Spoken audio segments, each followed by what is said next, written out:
Good morning. Morning. Would you join me and stand for this morning's scripture reading? Luke 8:42-48. As Jesus was on his way, the crowds almost crushed him, and a woman was there who had been subject to bleeding for 12 years, but no one could heal her. She came up behind him and touched the edge of his cloak, and immediately her bleeding stopped. "Who touched me?" Jesus asked. When they all denied it, Peter said, "Master, the people are crowding and pressing against you." But Jesus said, "Someone touched me. I know that power has gone out from me." Then the woman, seeing that she could not go unnoticed, came trembling and fell at his feet. In the presence of all the people, she told why she had touched him and how she had been instantly healed. Then he said to her, "Daughter, your faith has healed you. Go in peace."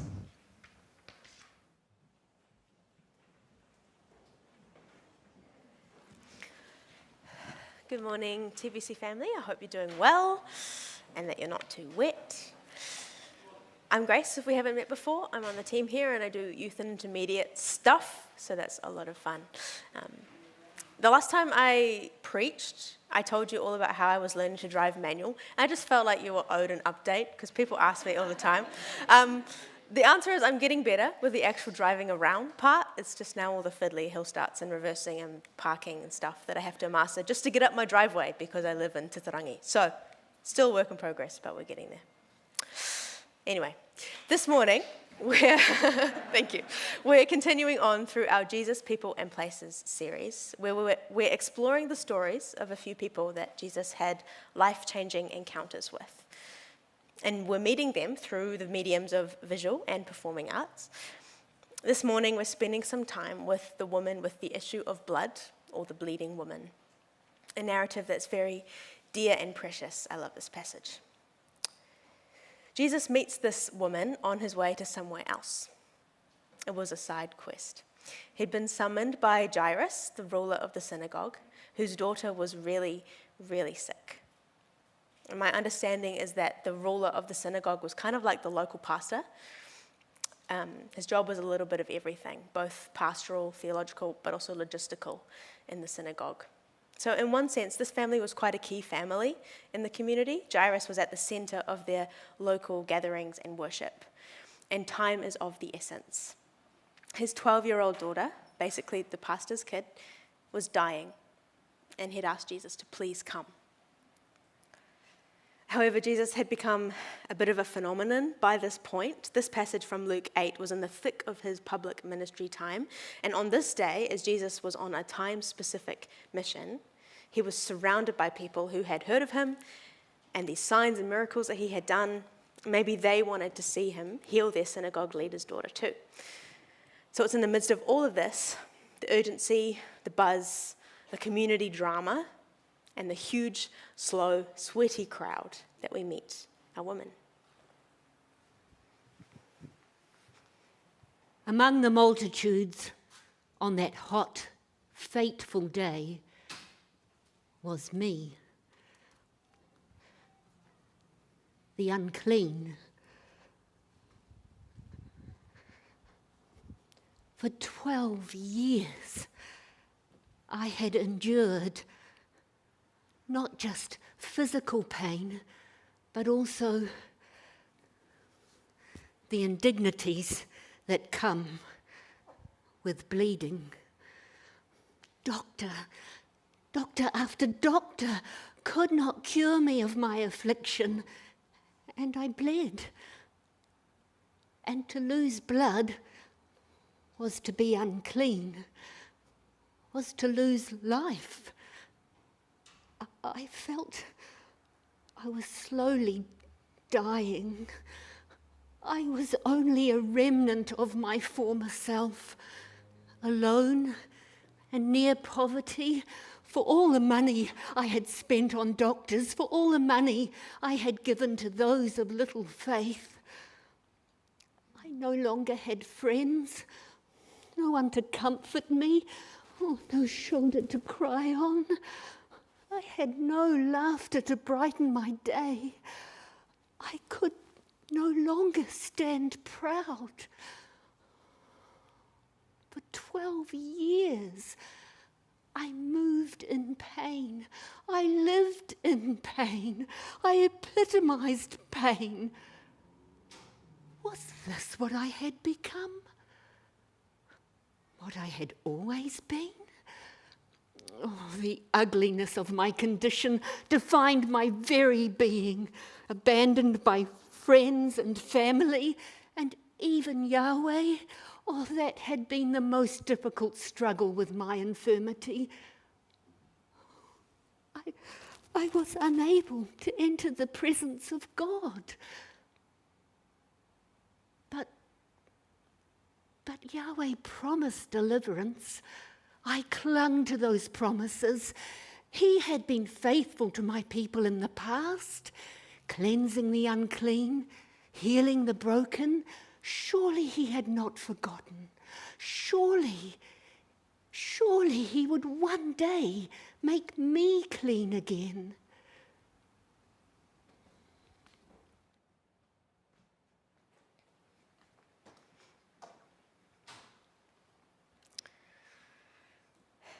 Just like the girl that Jesus was on his way to see, this woman was sick too. Luke says she'd had a flow of blood for 12 years, and we assume that this was menstrual in nature. She'd been bleeding the same length of time Jairus' daughter had been alive.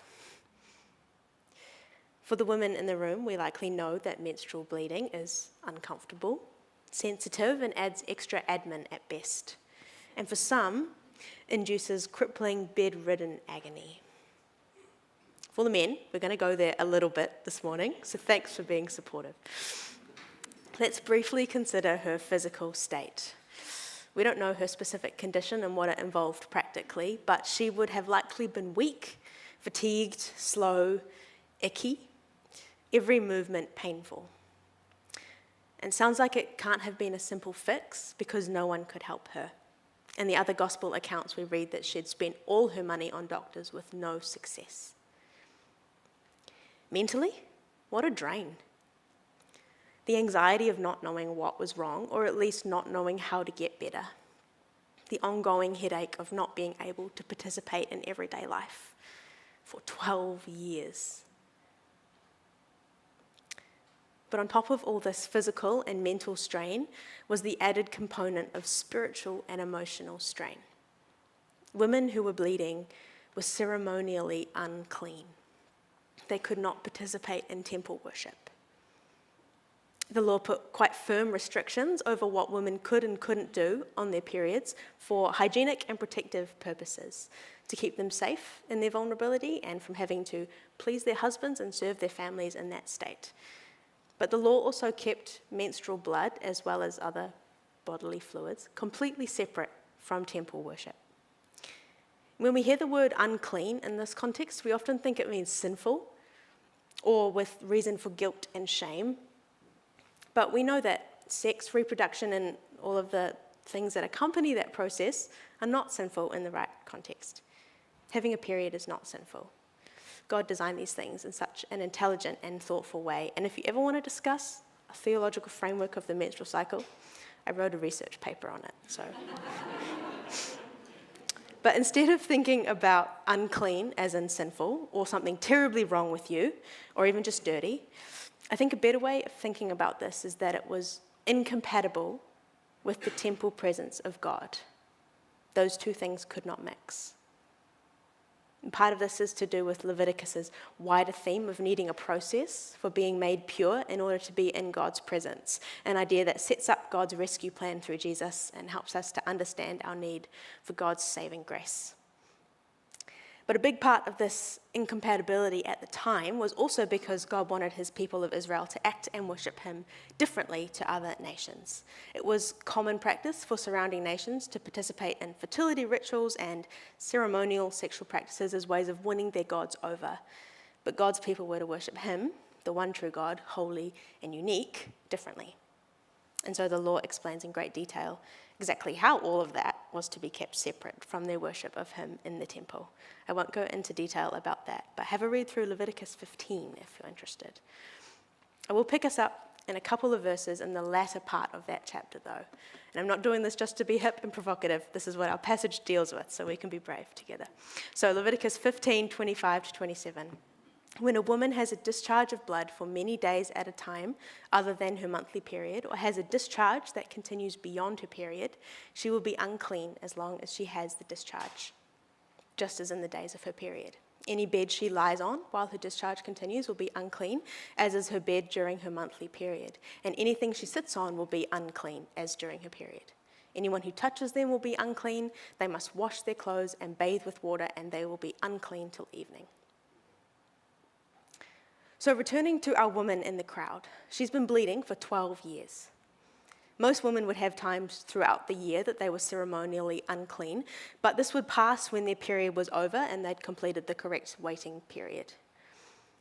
But as far as we can tell, our woman has either literally been bleeding for 12 years straight, or she hasn't been without bleeding long enough to complete the necessary waiting period. She hasn't been part of temple worship because of her condition for 12 years. They didn't have live stream temple back then, no Zoom church or prayer meetings. This woman's gathering with her community and her sense of being close to God and God's presence were all hampered by her physical condition. And the flow-on effect, no pun intended, from this ceremonial uncleanness is that uncleanness is contagious. It spreads through touch. Anyone who touches her or her furniture, if I'm reading this correctly, is unclean for the rest of the day. They can't participate in worship either. And they need to complete water cleansing rituals to be clean again. The lockdowns of a couple of years ago that we all went through came up in conversation with some friends the other day, and we were talking about how absolutely wild that time was. For a lot of us, we were shut up at home for weeks or months on end. I remember the initial anxiety of that season. Do you remember the afternoon press conferences that we'd watch on the TV? And when PCR tests were something you had to go and drive to get if you were a close contact or at a place of interest, all these words that we learnt. And do you remember the COVID scanner app that you had to use whenever you went anywhere? It became a strange new kind of normal, being that paranoid and hyper-aware of who we were around and where we had been. Maybe thinking back to that period in our lives helps us grasp the life of this woman and of those around her a little bit. We don't know for sure how people treated her, whether she was completely isolated or not. Based on what the law states, though, this woman was at best an inconvenience to other people's worship, and at worst, someone to avoid entirely. She was broke, unwell, with no end in sight.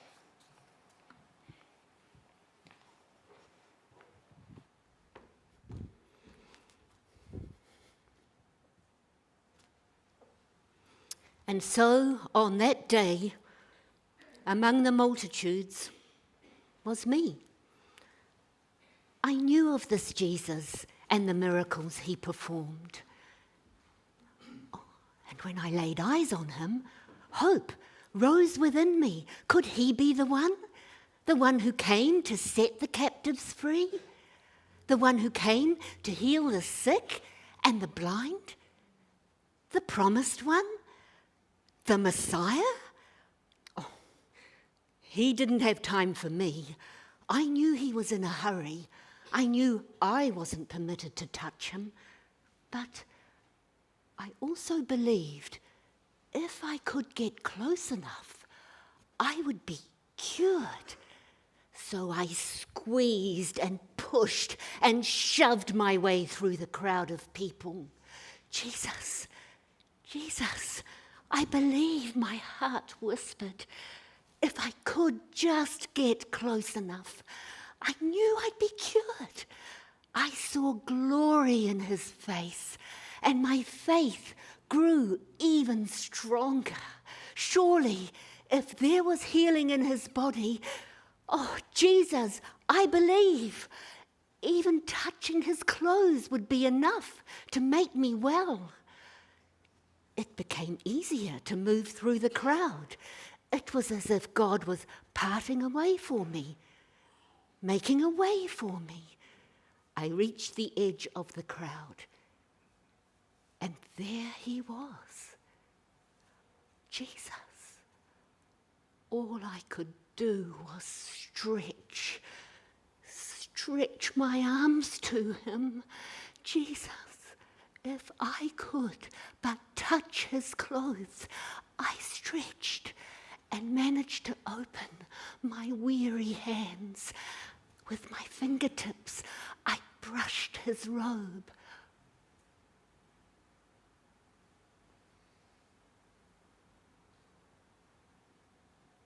A moment in time, and everything changed. I was changed.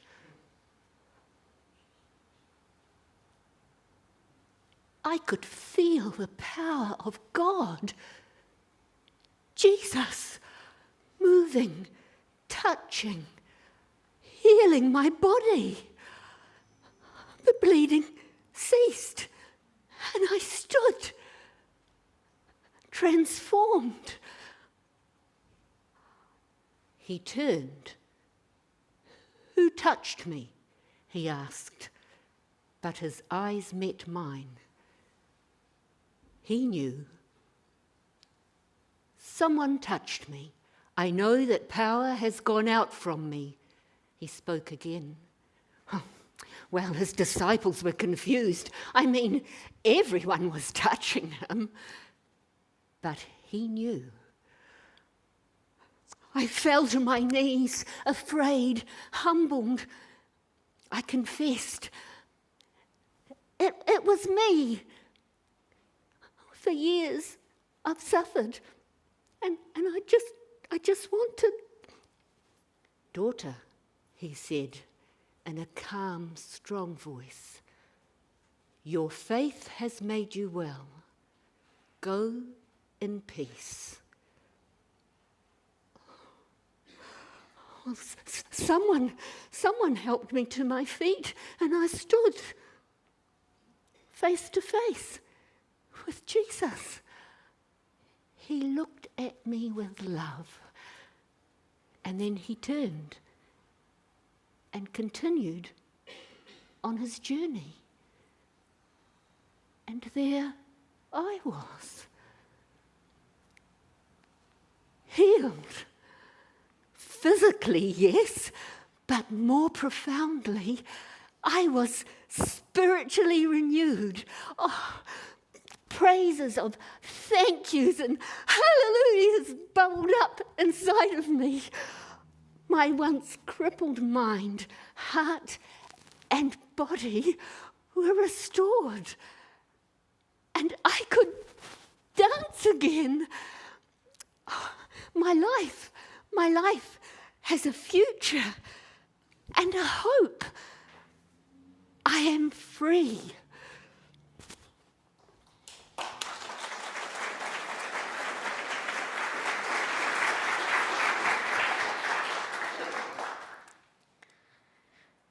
One touch on the tassel of his robe.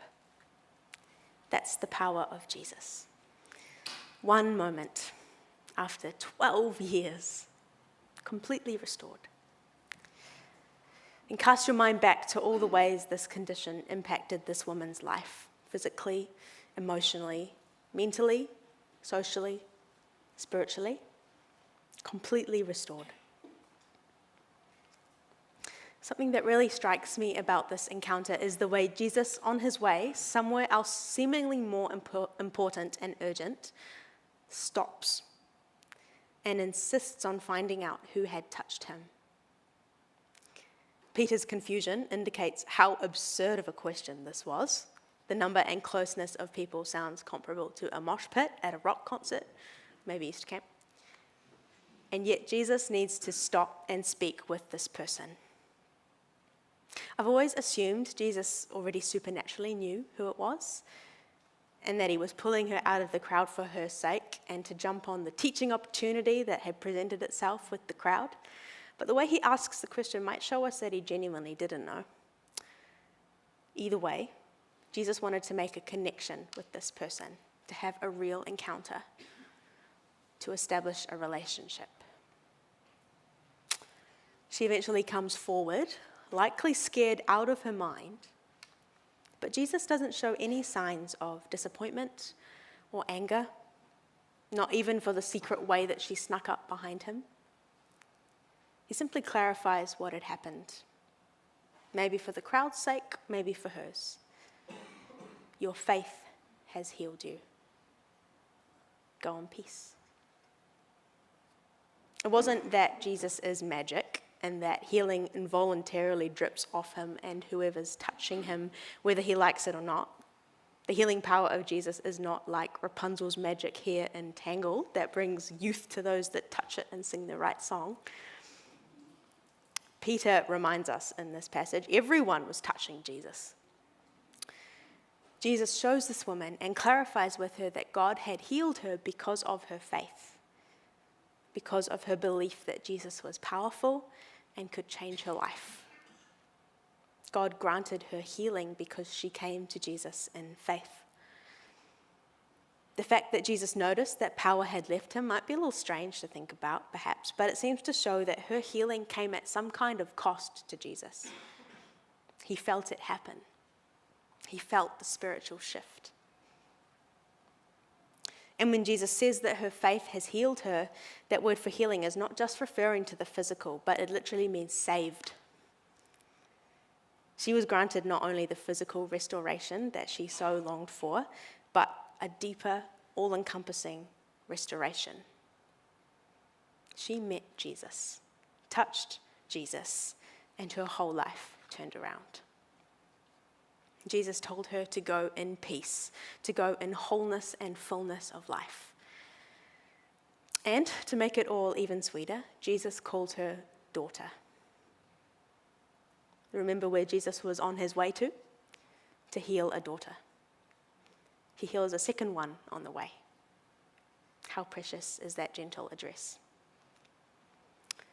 How incredibly beautiful is this image. And instead of this woman making them both unclean, Jesus made them both clean. If we think about this theologically, with a bigger kind of perspective, this is massive and such an incredible image of who Jesus is. I believe that the incarnation of Jesus, Jesus coming into humanity, is the greatest picture of the gospel we will ever have. We skip over it so easily when it's not Christmas time, but in Jesus, the laws about uncleanness and who could be in God's presence were forever changed. This woman hasn't been able to be in the temple courts, which is the outer part of the temple, which was the only place that women could go. Men could go in, and then there was the Holy of Holies for priests only, right? She couldn't even be in the temple courts. And now here she is, literally touching God in the flesh. She's been so removed for so long, and now she couldn't be closer. But not only that, in her uncleanness, had she gone into the Holy of Holies where the presence of God dwelled, she would have died. But Jesus is different.